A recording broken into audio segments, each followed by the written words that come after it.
se requiere un profesional comprometido con el cambio social.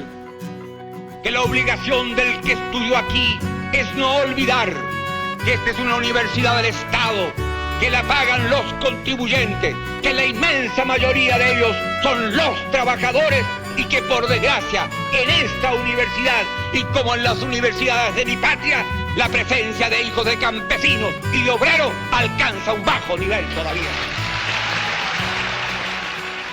Las luchas estudiantiles tuvieron que ver con eso, con, digamos, una conciencia sobre las transformaciones de la propia existencia desde el principio. En líneas generales estamos ante el cambio de modelo de la universidad para hacerla funcional a las nuevas necesidades del modo de producción. Estudiantes que tienen que pedir todo tipo de financiación dentro de la banca privada para poder educarse.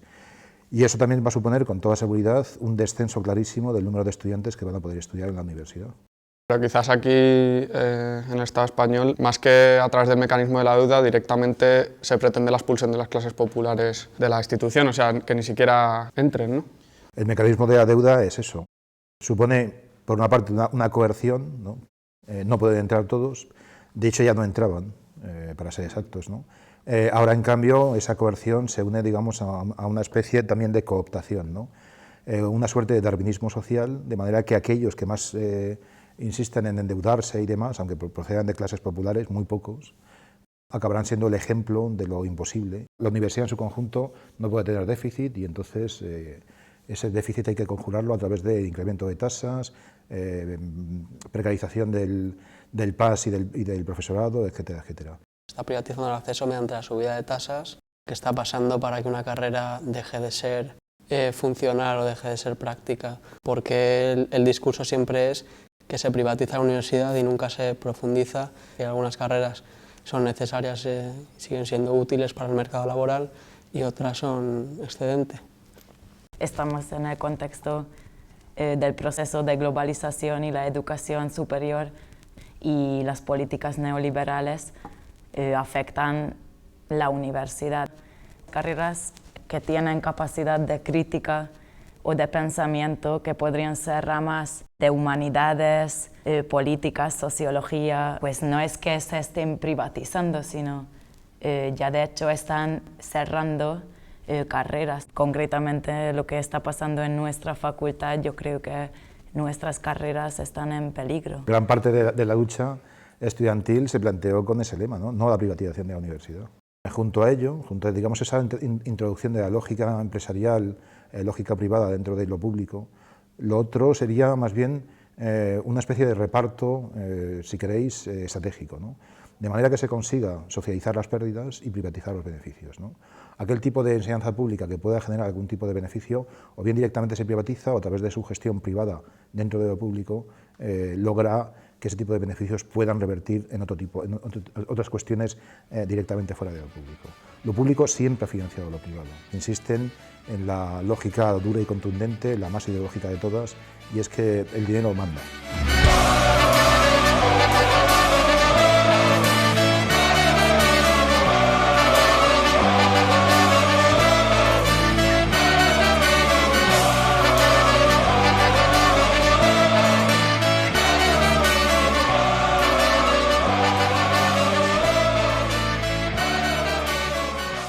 Otra cosa sobre lo que se ha debatido mucho en nuestros colectivos es si podemos hablar de movimiento estudiantil más allá de sus idas y venidas, ¿no? Si en periodos de poca movilización social se puede hablar de movimiento, ¿no? Si siempre se puede hablar de movimiento aunque no pase nada. Se está construyendo, yo prefiero decirlo que de momento se está construyendo porque realmente un movimiento social de estudiantes todavía no existe. Se ha conseguido un poco dejar el aislamiento del gueto de Somosaguas, ¿no? que era un poco quizás de autoconsumo, a empezar ya a relacionarnos con otras facultades y otros sectores del estudiantado que no tenían un discurso tan rupturista o no se habían movilizado tanto. Sí que se puede hablar de una unidad, aunque no sea la unidad del movimiento estudiantil, pero sí que hay una unidad de Somosaguas. Por un lado no queríamos que las asambleas de facultad fueran un foro de debate, ¿no? Queríamos que eso fuera un lugar donde se toman decisiones serias a problemas cotidianos de los estudiantes.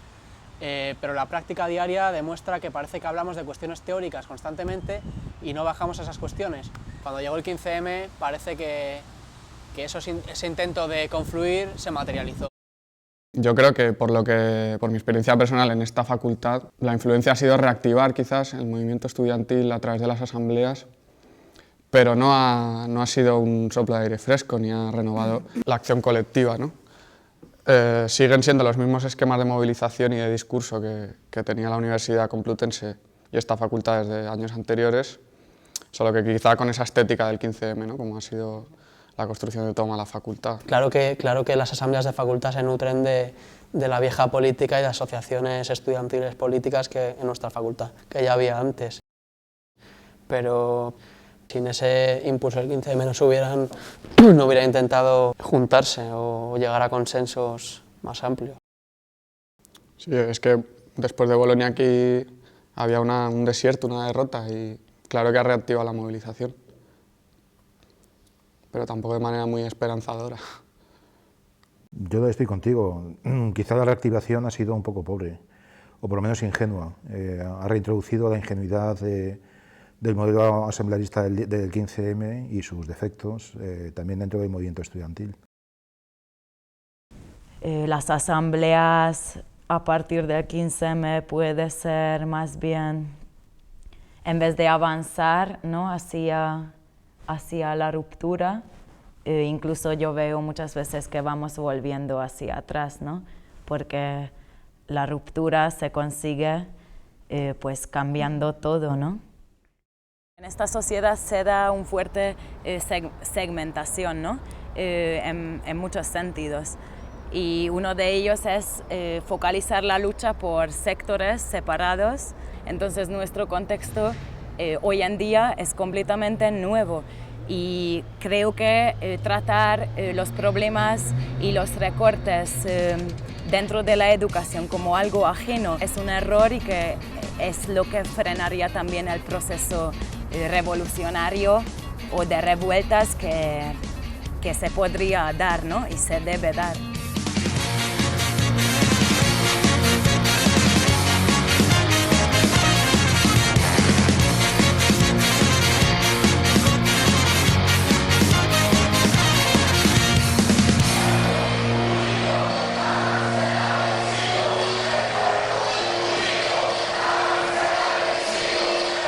Sobre todo aquí en Somos Aguas un punto clave fue aquella huelga de limpieza, que fue la unión entre estudiantes y trabajadores y que estamos ocupando el rectorado. Y quizás sí que algunas reivindicaciones se han conseguido, ¿no? La capacidad de unirse a las trabajadoras de la limpieza, por ejemplo, e incluso de conseguir esa especie como de retroalimentación con ellas. Han ido las trabajadoras de la limpieza a llevar comida allí al rectorado. Este tipo de cuestiones también me parece radicalmente fundamental.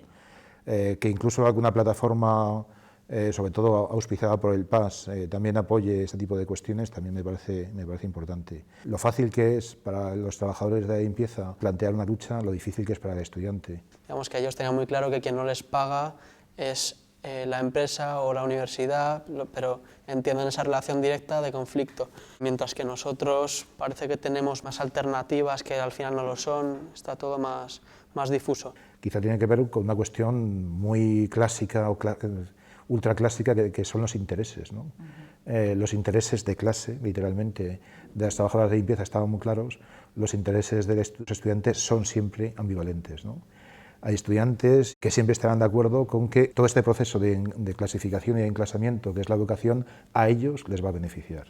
Y sí que algunos encierros han sido claves, pero luego tenemos muchísimos obstáculos. Procesos contrarrevolucionarios desde abajo que pueden ser estudiantes que no tienen ningún interés o no tienen conciencia, lo que sea. La represión policial, gobiernos de las facultades, que son obstáculos. La ruptura es la lucha, y lo que ha conseguido, digamos, la lucha estudiantil junto a otro tipo de luchas, para mí es parte fundamental de la ruptura. La ruptura no son los objetivos que se consiguen, ¿no? Yo diría ruptura si eso se alarga y se consigue lo que demandamos y hay un cambio, ¿no? Pues las huelgas y las manifestaciones para mí no son herramientas en la lucha de un movimiento porque se quedan dentro del marco que nos proponen desde arriba como forma de resistencia, pero eso no lo es. Los encierros son claves, yo creo, porque cerrar los campus universitarios durante un día o dos e impedir el funcionamiento normal, por decirlo así, de la universidad, hace su efecto, ¿no? Es una forma de resistencia. Pero verdaderamente yo creo que para ser un movimiento social tenemos que tener más cosas. Tenemos que tener claras las demandas, ¿no? Nuestras estrategias.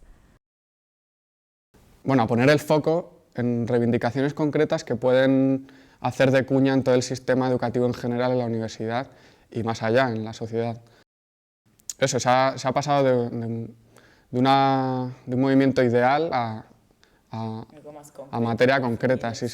Este triunfo de pasar de unas reivindicaciones vacías a problemas concretos se ha encontrado con unos obstáculos que dan mucho más miedo que lo que había antes, ¿no? Que tú dices defensa de lo público y te encuentras pues, consensos en todas partes, pero tú pides cosas concretas y te encuentras con que te tienes que pagar $500.000 euros a estudiantes que se han quedado fuera, que las cajas de resistencia no consiguen ni siquiera pagar 3 matrículas. Si algo bueno tiene la huelga es que cuestiones que parecen individuales como que no tienes pasta para ir a clase, pues de repente la libertad individual para ir a clase se revela como una mentira y en la práctica lo que hay detrás es una expulsión económica de la clase trabajadora y de las rentas más bajas. Sin otras herramientas complementarias en esos días de huelga es una cosa inocua, ¿no? En ese sentido la mutualidad pues, nace de ese contexto, que es la ausencia de herramientas con las que incidir en la realidad cotidiana, ¿no? Básicamente un fondo de solidaridad entre los estudiantes para pagarnos colectivamente las matrículas, ¿no? Con un horizonte rupturista. Pues sí que es una herramienta porque hay que repensar las cosas, ¿no? Tanto financiación como estructura social. Durante los movimientos obreros también funcionaban y es una red de solidaridad y de apoyo mutuo que se necesita ahora, porque sin eso estamos vendidos. No es, por tanto, una solución parcial a problemas terribles, sino que es, digamos, la constitución de un nosotros, en el sentido fuerte del término. Esa es, yo diría, la cuestión última y, por tanto, directamente política de un modelo como este. No se detienen los procesos sociales, ni con el crimen, ni con la fuerza. La historia es nuestra y la hacen los pueblos.